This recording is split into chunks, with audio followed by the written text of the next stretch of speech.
Welcome to this module addressing the science and engineering practice of developing and using models. I am Gail Hall, Science Coordinator for Middle and High School from the Agency of Education in Vermont.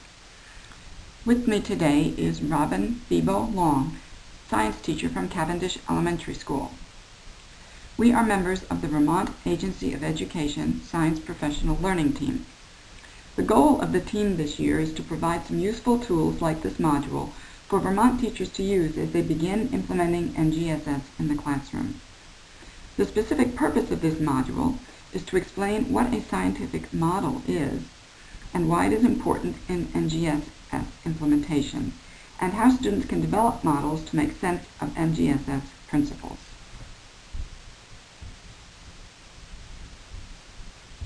What is a scientific model? Well, it is more than just a mental model. We create mental models all the time in our heads.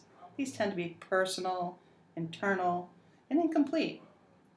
For instance, when I think about installing a new overhead fan in my living room, I may think about where the fan may go and how it may look in the room. I may know that the fan must somehow connect to the electrical system of my house. But a scientific model is a conceptual model, a representation of a process and is shared with others. It can be used to represent a system, to generate predictions and form explanations of how systems work. So for the fan in the living room, the mapping out of the process happening within the electrical wiring of the circuits of the system is a scientific or conceptual model. Models may represent student thinking to test an idea, to expand students' mental models about how the world works. Models may use technology or other tools to present the representation. It is important for students to understand the purpose of the model they are developing. This picture is of Vermont first grade students creating an initial model of the phases of the moon. A scientific model is a conceptual model. It can be a physical or virtual representation of a phenomenon. It is clear. The purpose and parts of the system are represented. It is shared. A representation of the model is made public. It is external. The model is shared beyond the mind of the creator. It can act as an analogy for student thinking about how a phenomenon works. The model may represent an analogy of the real thing. We will see one of these in a moment. Here is an example of a model created by a 5th grade student to represent their thinking about the workings of a water purification system using a solar still. The generosity of the Ottaquechee Natural Resource Conservation District, this group of students from the Cavendish Elementary School has had access to an EM2 geomodel. The geomodel gives students the opportunity to easily note the relationship of river speed and volume to erosion and degradation, the river system. In short, rather than being told how streams work, they discover, on their own, the concept of Lane's balance, one of the primary principles of river dynamics. The next slide, 2 6th grade Vermont students are demonstrating their initial understandings of inertia early in a unit. The instructor used these Vittel tools for formative purposes. It was clear there was still work to be done. Vittel is a great tool for students to use to show their thinking. I'm Ty. And I'm Christian. And we're going to tell you about inertia.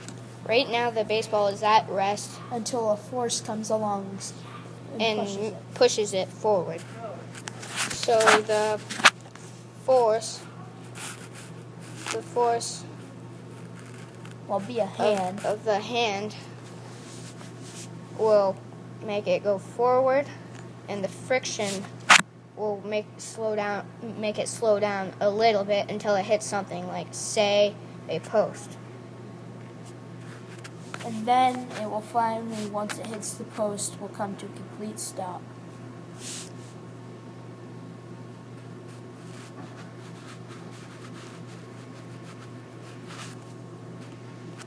And that was how inertia happens. Models can take many forms. They can be structural, as in this DNA model. We've never seen DNA, but this representation of DNA structure helps us understand how DNA functions. Models can also be diagrams, drawings, or flowcharts. The diagram on the right is a model from Charles Darwin's notes. This diagram shows Darwin's efforts to share his thinking about speciation. Models can also be a replica, as in this computer diagram of a complex protein, or a mathematical representation, as shown in this mathematical model of the gas law. The equation indicates what occurs as we increase pressure or decrease volume in a system. Models allow students to grapple with their own understandings about how an aspect of the world works. And models can be a computer simulation. Here we see one of osmosis, the movement of water molecules through a semipermeable membrane. Notice the blue membrane in the center of the model. An analogy also, here using a hose filled with water, shows how blood moves through the capillaries in the body. Models allow us to understand cycles and how they work. And models allow for students to display evidence and square that evidence up with their current understandings of phenomena in the world around them. Models do not exist by themselves, but are a part of a suite of knowledge we all have about the world. The goal is to help students connect pieces of their understandings through the use of models. In this example, 6th grade Vermont students compared population data of indicator species of macroinvertebrates from various sites along the Black River. These models represent a display of their data collection. A model must be useful for helping predict or explain a system.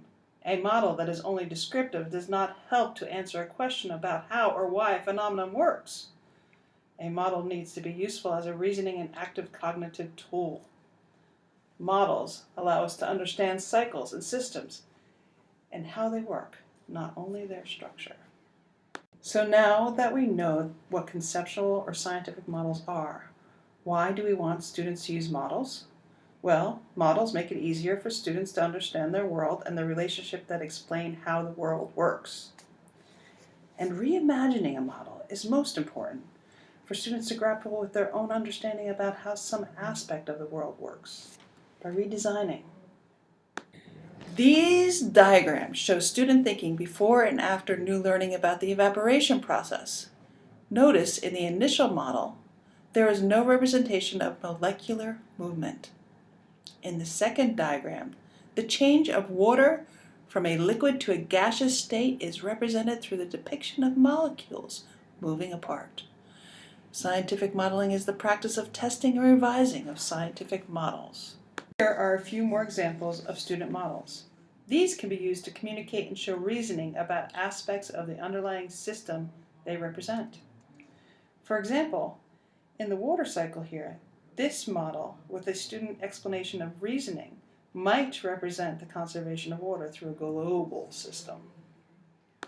So we can see, models provide opportunities for students to address the science and engineering practices in relation to selected science content. In this diagram, you can see how developing models connects to all the other practices. Models can provide a means to show predicting and asking questions. Models can be based on the results of investigations as data are analyzed and interpreted. Models can represent computational or mathematical thinking. Models can be utilized as the basis of explaining reasoning and can be revised on the basis of evidence. And models can provide a venue for communicating student thinking and ideas.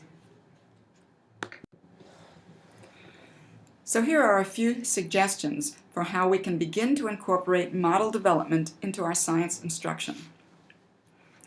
Students first can address an essential question relating to an anchoring or discrepant event that serves to engage their thinking about a real-world phenomenon. Then students can be given an opportunity to develop an initial model or create a prediction about how that system works. This could be called their claim. Then, after carrying out investigations and gathering data, evidence, students are asked to discuss this new learning and make modifications to their initial model. Then they explore scientific ideas more deeply through additional instructional activities. These might be informational reading, analysis of a video, hearing a guest speaker, researching a topic, or many others. Students then use this new information to evaluate and test the model they have created and utilize class discussion to develop a consensus model with other students. Then students have an opportunity to use evidence to explain their reasoning and show how the final model helps them make sense of the world. In summary, the framework for K-12 science education reminds us: models help students make sense of the world and clarify relationships within systems. Now you have an opportunity to reflect on how the development and using models practice will impact your own science instruction. Here are a few questions to guide your thinking or discussion with colleagues. Here we've cited the resources used in the development of this module for your information. Thank you for attending.